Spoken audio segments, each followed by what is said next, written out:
Howdy, y'all. Hi, guys. Ryan. And Angela. From the Rebel Alliance. No, RNA Music, really. Deep in the heart of Texas. Yay, Texas! That's where we're at right now. Oh, hell, the mighty state. Deep in the heart of Texas. All right, so it's another FAQ. This is 20-something. 28. 28? 7? I don't know. It's 27. I'm losing track. Yeah. All right, we're going to get right under the questions. First one we have, this one just came out. Big Pooch. Hey, Big Pooch. Hey, Big Pooch. Hey, guys. I was wondering what were your best-selling items this holiday season? When are you expecting the first shipment of the new LTD ESPs from the NAMM Show? Also, either of you have any tats? All right. Well, best-selling. Sold a lot of strings, of course. The strings are hot because they're stocking stuffers. Yeah, they're good stocking stuffer ideas. Chapman Guitars did really well going into the holiday season. You know, it was had a little bit of a calm after the storm of when they arrived, and then a couple of weeks leading up to Christmas, we sold several. You did a good job. Chapmans, yes, Chapmans, accessories. You know, little orange practice amps, stuff like that. Yeah, the oranges did really well. Yeah, orange did really well this season. First shipment of the new LTD ESPs. I don't know yet. I actually haven't signed up to be a dealer yet. Yeah. I am going to NAMM, and I am going to definitely check out the ESP LTD booth like I did last year. And I'm going to check out all the new models and stuff. I'm pretty excited. We're going to figure out a way to make it work. We're going to bring on LTD ESP this year. And let's see. Also, do either one of us have any tats? No. Not yet. Not yet. Not yet. Now, that brings up an interesting point that on my birthday, I got a guitar in December. Part of the deal was... Did you know we needed one? Yeah, well, real bad. I only have like 2 guitars, so I needed another one. So, but part of our agreement was I could have another guitar if Angela got to have a tattoo.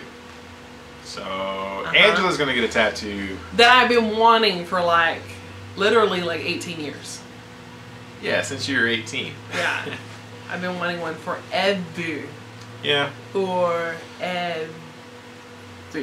I've thought about it off and on for a long time. I've just never made the leap to get one. I've kind of thought about it. Yeah. But they're so permanent, so I'm a little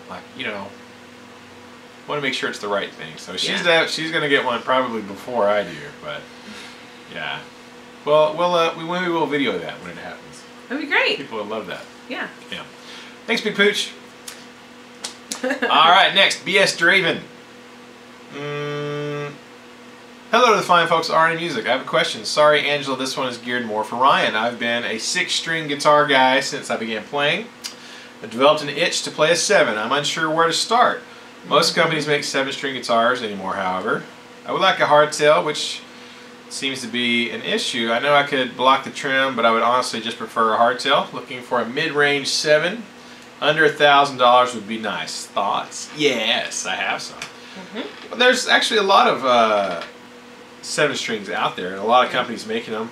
Yeah. Immediately comes to mind, other than Chapman, of course, Chapman Guitars.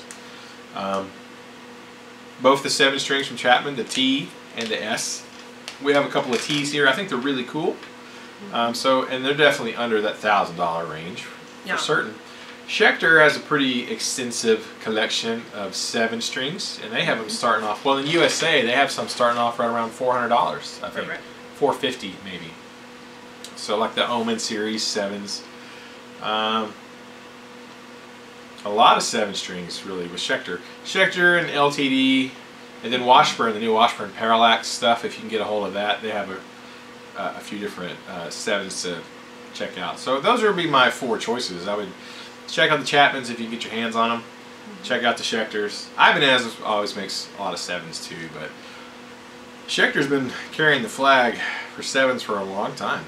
So my advice would be get down to your local closest shop and try them out, because some of them have different scale lengths, and you know, put your hands on them. I would definitely do that. But any of those companies, I think you'll be fine with. Thanks, dude. I have an eyelash. Oh my god. I got it. It's a crazy one. No, yeah, it was like long. It's bugging me. So. I was just sitting there mesmerized by your eyelash hair.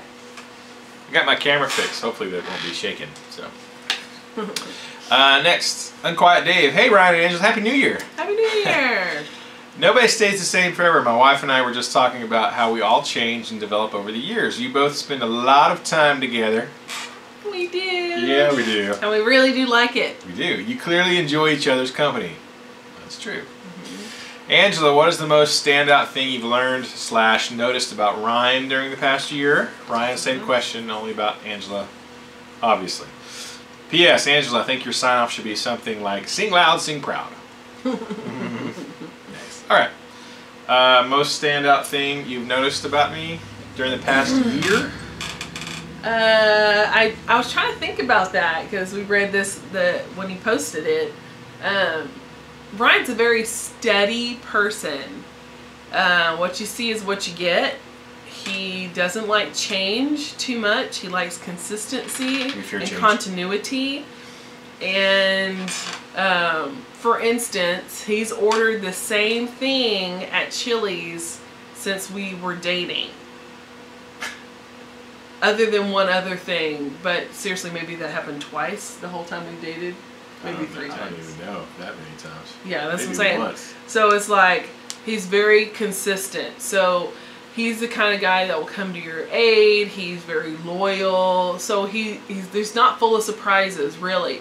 The one thing I guess I think that he's done more that I've noticed about him is about his obsession with beards. He hasn't always necessarily been obsessed with beards, but he has enjoyed the beard because he's normally had just worn the goatee of the kind of Fu Manchu or the beard outline kind of, you know, play a line. But for the full beard, his obsession with it I've noticed has grown. That's kind of new. That's probably the last year and a half. But that's about it, though, that I've noticed.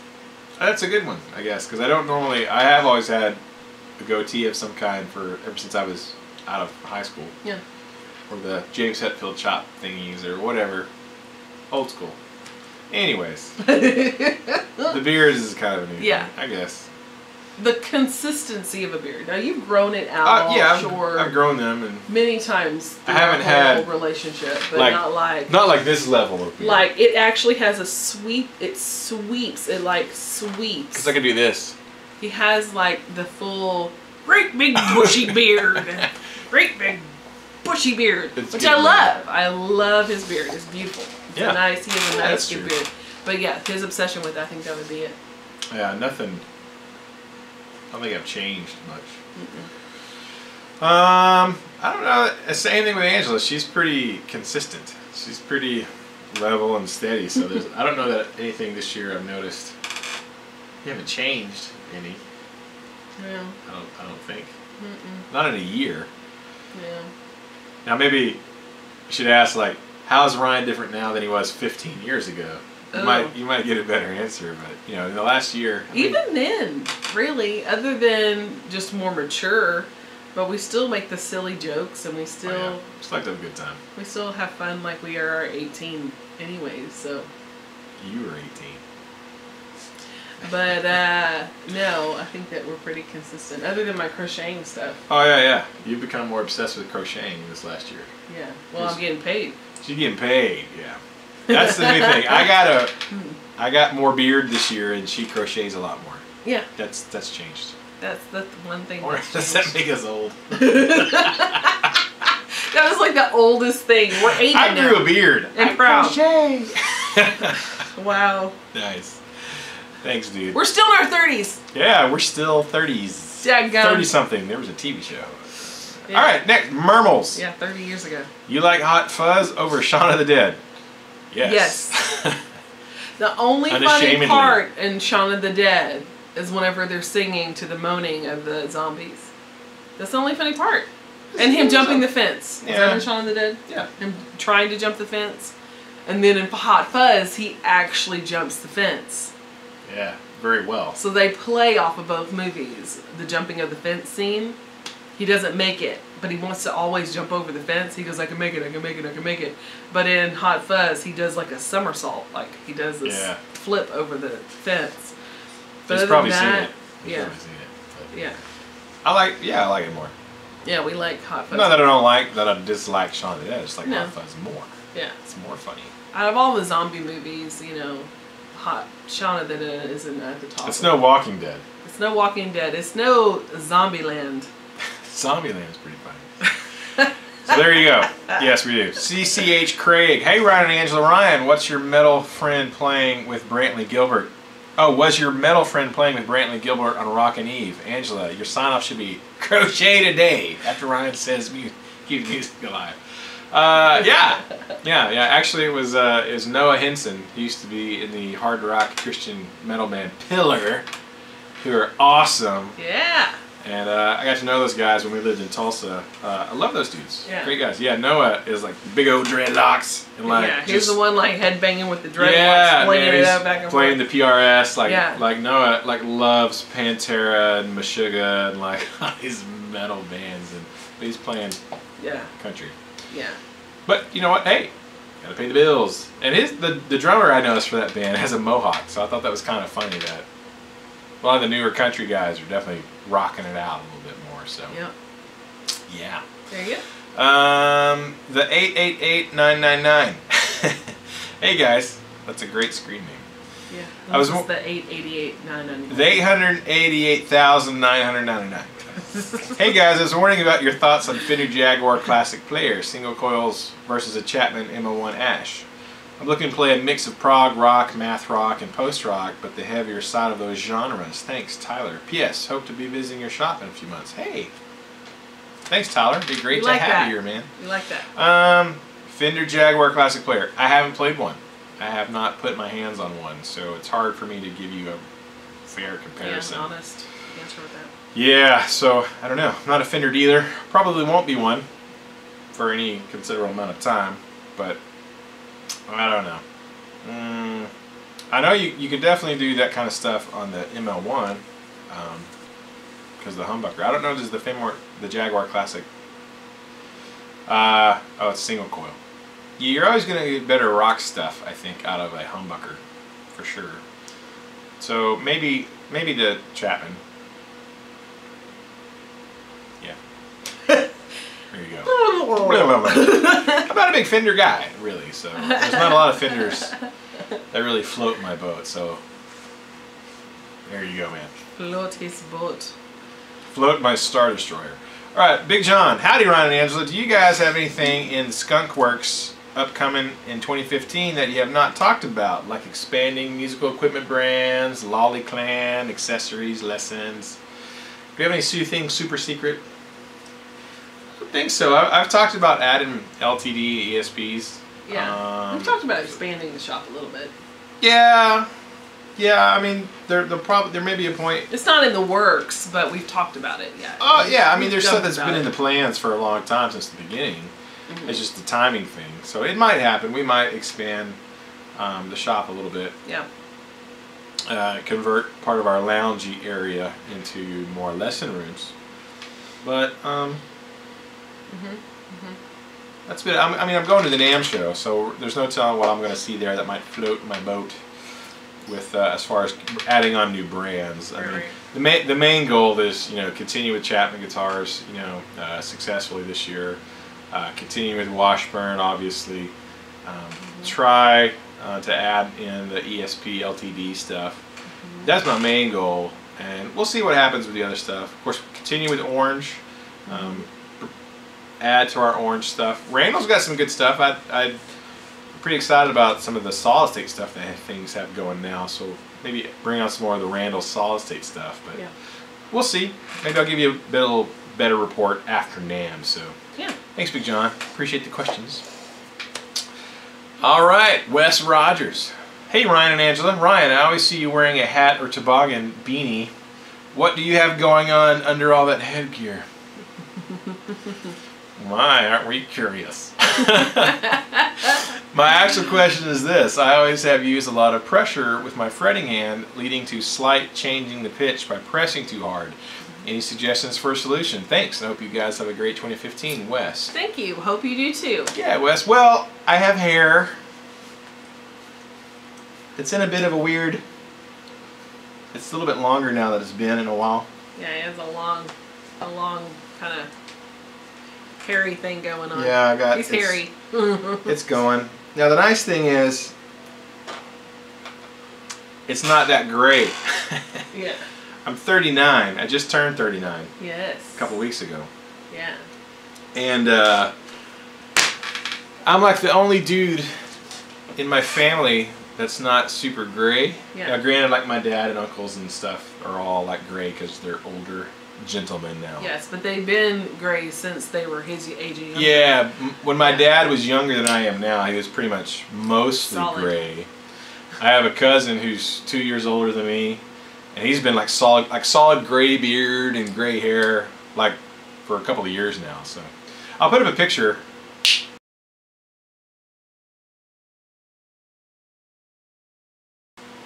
Of that's from my cousin's wedding, actually. You'll see probably like me and my dad and my uncles and some of my other cousins, and everybody's gray, and you got the one guy with some color left on his face and head. So yeah. Now I love the toboggans. I'm comfortable. I like hats and I like toboggans and I like all this. And of course my hair right now is a little bit longer than it has been for a while. It's in a weird phase. It has these cute little curly curls that scoop up over his hat. Like this. They're so cute and I love it. Yeah. He looks cute. And his beard. She likes it. So, you know, when your hair grows out longer, it gets unruly. I used to have really long hair when I was like 19, 20. Yeah. He had the 90s typical rocker hair. You know, cut short underneath and long on like top. Shaved underneath and the top was long.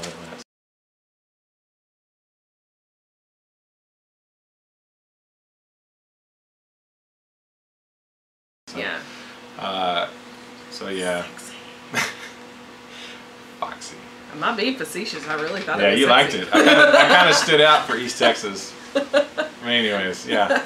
So I still have hair, which is good, and it's not gray like everybody else in my family. I got this one gray thing here in the beard. I have gray hair. I do. I don't see none. It's in there. I pluck them. You have like one or two at a time that come in. Or 20. I pluck a lot. I've never noticed. Plucker. As far as pressure in your left hand, use less pressure. Press it too hard, press less hard. That seems like a kind of silly, oversimplified answer, but it really is the truth. Now, what you might do is pick, either a scale. I would maybe start with chords. Pick a chord, and let's say, a G chord, something that requires, or a bar chord that requires all 4 fingers. Play that chord, and then lighten up. Find that balance between what is the least amount of pressure necessary to make that chord or note sound, and use no more than that. You may have to retrain your hand a little bit because you're used to like really muscling down. So you're gonna have to take some of your practice time and focus just on using a really light touch. And go super slow, play some stuff really simple so that your brain can be totally dialed into how much pressure you're using. Do that a little bit every day. You're not gonna fix it in one sitting, but spend some time each day working on just using lighter hand touch. And if you're focusing on it, you'll adapt to it, you'll change. So I know it sounds like there's not a super easy fix other than just use less pressure. But you're so used to using more. You're so used to using more, you kind of have to retrain your hand a little bit. So thanks for the questions, Wes. That's great. Frank III, first time I have a decent question on mine. I saw a forum post where a guy bought a Chinese Les Paul copy with no branding or a fake made in the USA on it. Some people were fine with it, but some still saw it as a bad thing even without the name on it. What are y'all's opinion on it when someone can't buy a $1,500 to $3,000 Les Paul and goes the Chinese copy route with no branding rather than say Epiphone, Agile, LTD, etc.?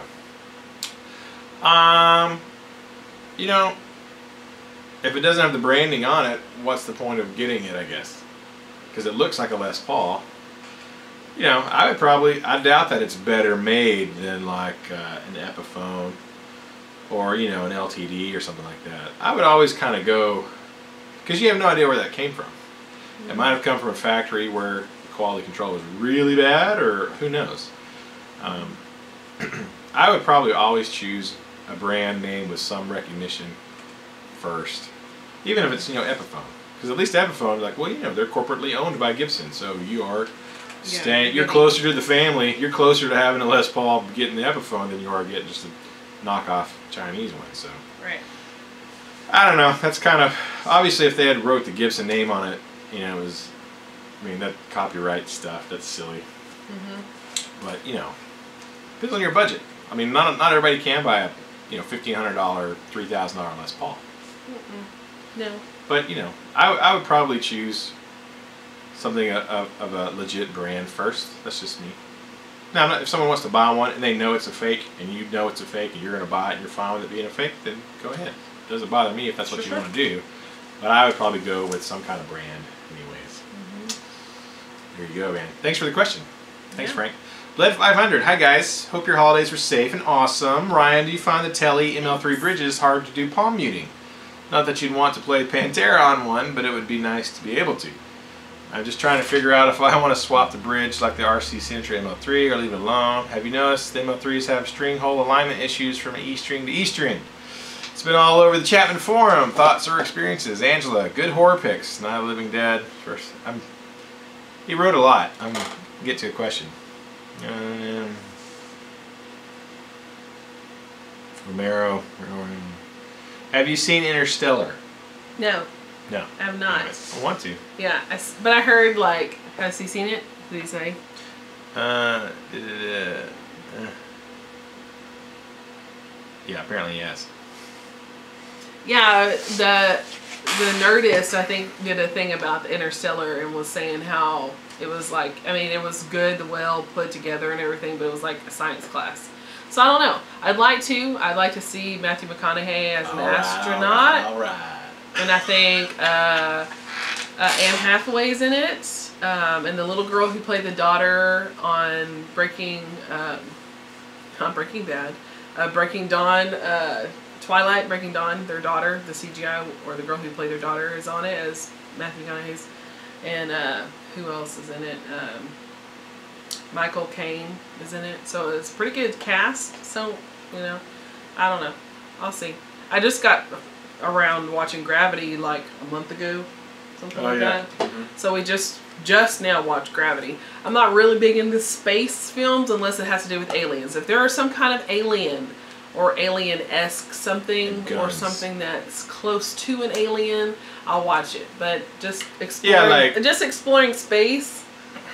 I mean, I'm more of a Battlestar Galactica girl than real sci-fi, not like real world space exploration. Yeah. Because that Gravity, I mean, like that could actually happen. Yeah. Battlestar Galactica could not actually happen. That's different. Maybe cyborgs can happen. That's different. Cylons can happen. That's different than sci-fi. Yeah, but Battlestar Galactica is pretty darn close to reality. Yeah.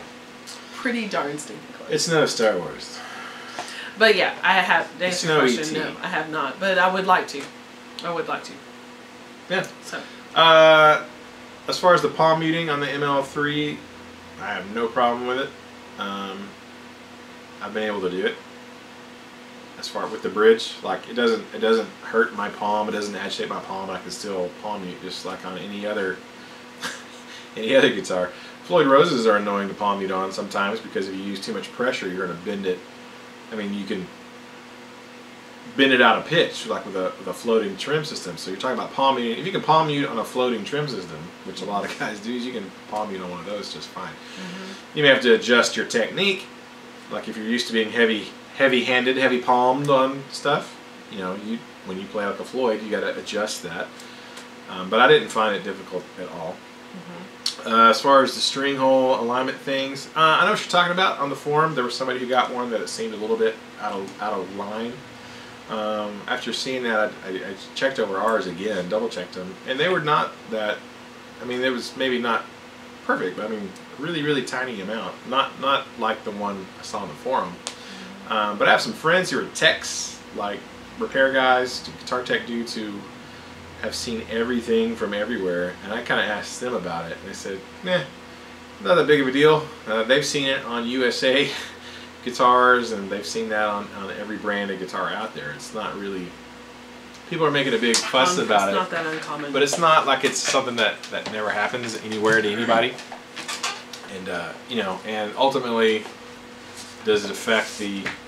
Is it going to affect the playability of the guitar? No, not so much. I did notice what I found interesting on the ML3 was that you can string it up. Now, obviously, string through, but I realized that you can string through the bridge like that. See that? So when I changed strings on this one, that's what I did.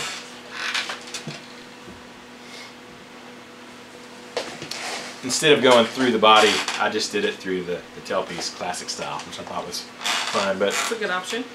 Yeah, I didn't even really notice that at first because you just immediately think it's a string through body, so you got to do that. And I was like, oh, that's cool that you got two different options with that, which is nice. So, I think that's the answers on those. We got any others? Oh, our last one, Brad Bad. Naughty Brad. Brad at Plan Brad. That mini V is sweet. Tell us about it. Rock on. Well, you want to grab it? Yeah. You want to grab it? I'll grab it. Push me. How that fan's doing? I don't wonder if that's going to be real loud enough.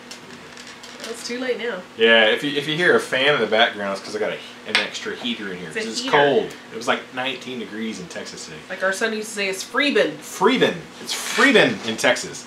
Let's look at this little Epiphone Mini V. It's pretty sweet. I played this on the intro and exit of our last video.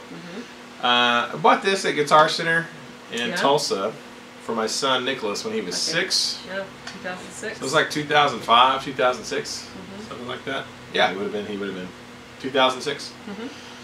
It's just a cool little guitar. I mean, it's kind of made. Came with like this little bitty amp with a strap. Yeah, it's got the amp over there. The amp is actually on top of my Jet City, but. Yeah. I just thought it was fun. My son, he was 6 and wanted to get him a guitar. It was a cheap little thing. Don't you have pictures of him playing it? Holding it? Somewhere. Yeah.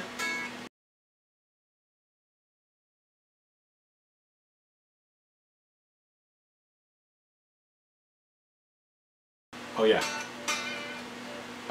It's just a fun little thing. Now, because it's so short, the scale is so short, you can't really tune it like you would tune a normal guitar. You're supposed to tune it to like G, like your low E.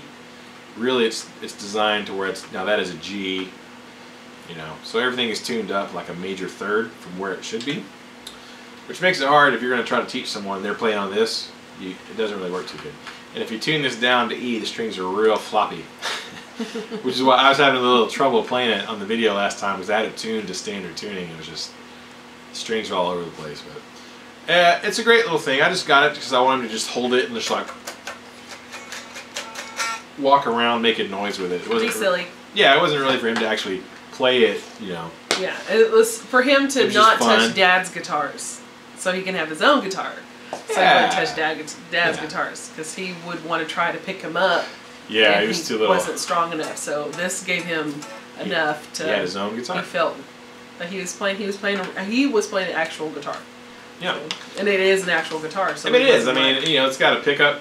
You know, I joked around. I thought that'd be funny to put like an EMG in it and like put some nice Grover tuners on it and change it and like make it a real beast. I may do that as a joke sometime, but. What was nice is when he got older, he gave it to our youngest son, Aiden. So this it was Nicholas's guitar, and then it became Aiden's guitar. And he kind of did the same thing, just goofed around with it, made noise. It was fun. Yeah, and now they say it's both of their guitars. Yeah, now. Yeah, it's a family guitar now. It's a family guitar, and I just like playing it every now and then because it's just funny. I just try to play metal on this little bitty tiny V, and Vs are cool, so. Yeah, I mean it was cheap. It was like $150, like with the amp or something like that. Maybe $200. Gig bag. Yeah. It's just a fun little thing to have fun with. So the only V I have. I've always wanted a V though. So This will just have to tide me over until... It's a pretty red. It's really cool. It stands out. Until I get to have another bee. I'm going to have like, next time you see me, I'm going to have like a sleeve of tattoos. Yeah, for every guitar I get That's now, why I wear long sleeves all the time. Yeah. It's because I have sleeves of tattoos. No, you know. A big mural of Mordor on my back. The great eye. Yeah. One does not simply have a mural of Mordor on their back. The Fellowship tramp stamp. No. Maybe. We'll see. Can't say nothing. I get a lot of guitars. That's all I'm saying. So. All right, y'all. That's it for this week's FAQ. We got to go have dinner. Yay, dinner! We got a gift card from one of our family students. Students' family for Christmas. Woo! Yay! Thank you so much. We're gonna go eat. I guess we'll take the kids too. Yeah. They probably want to eat. All right. So leave us your questions next week. For next week's FAQ. Thank you guys so much. We appreciate it. And a couple suggestions for your sign off. What do you think about some of those? I liked both of them. They were pretty funny. What was it? The Crochet Today. Sing loud and sing proud. Crochet Today. Yeah. Keep the music alive. Sing loud, sing proud. Crochet Today. Keep the crochet alive. Keep crocheting. Yes. Bye, guys. Oh, yes. Err. Grr.